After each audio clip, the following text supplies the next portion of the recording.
But let's first start off with a trip to Disneyland and the new show Mickey and the Magical Map.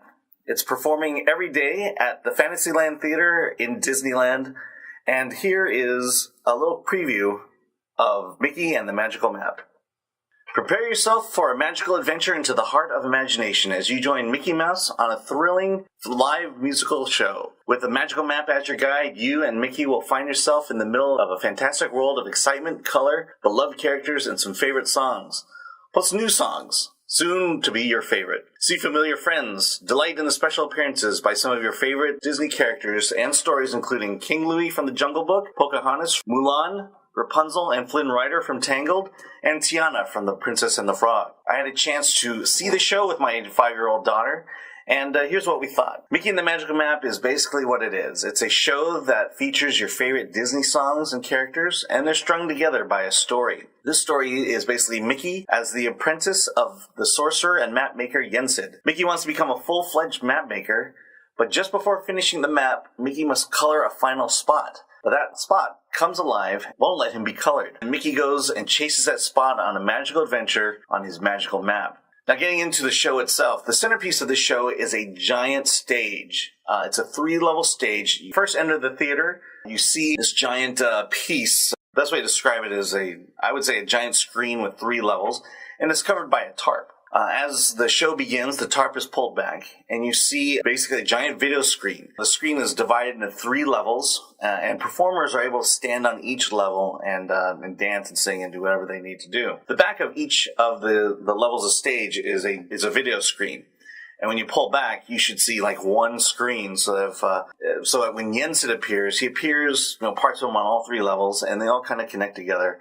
I'm thinking you get the idea here. Oh yeah, another thing is that they're utilizing, and they've done this for a while with some of their shows, but this is, I think, the first full-fledged show here at Disneyland, where it utilizes the animated Mickey heads, or the animated heads. Basically, when Mickey comes on stage, his mouth moves and his eyes blink in sync with whatever's going on in that story. As Mickey does his movements and interacts, he ultimately becomes this 3D character and then is brought into the screen to the back for magical moments, but becomes a high-def 2D Mickey, which is not as cool as having the real thing standing in front of you. So Mickey goes off into his little adventure, and what happens? He's brought into various areas of his map, and that brings our full numbers. The first number is I Want to Be Just Like You, featuring King Louie from the movie Jungle Book, not Jungle Cruise.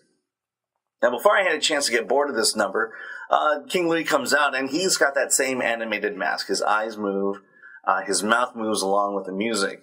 And they begin a really good dance number. And that's basically one of Disney's strong points, is they have strong choreography, strong songs, great choreography. A lot of kids, my daughter really loved what was going on. And then midway through the song, a trumpeter comes out and does an actual live performance along with the music, with the trumpet.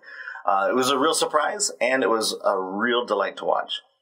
Then you move on to various other scenes. There's a Under the Sea scene with Sebastian from The Little Mermaid. And then there's the highlight moment of the show, and that's the princess portion. We see 3 of our favorite princesses. First, Pocahontas, who sings Colors of the Wind. Oh, I'm sorry, Just Around the River Bend? Well, it's one of those 2. And then Mulan comes up, singing Reflections. And then finally, Rapunzel and Flynn Rider come out and sing their song. My daughter just absolutely loved this part. She began singing along with each of the princesses. That's ultimately what this show is just a showcase of Disney shows.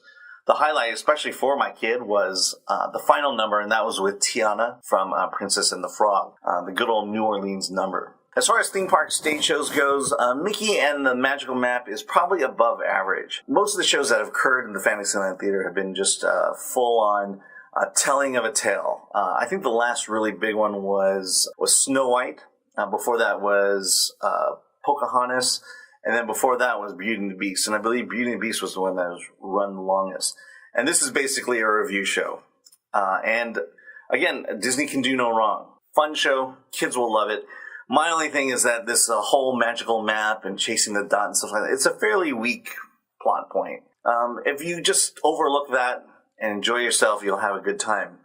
My suggestion is to show up at least an hour before shows if you're having moderate crowds. If it's an especially crowded day, you may want to show up a little bit earlier than that. Other than that, you're going to have a great time.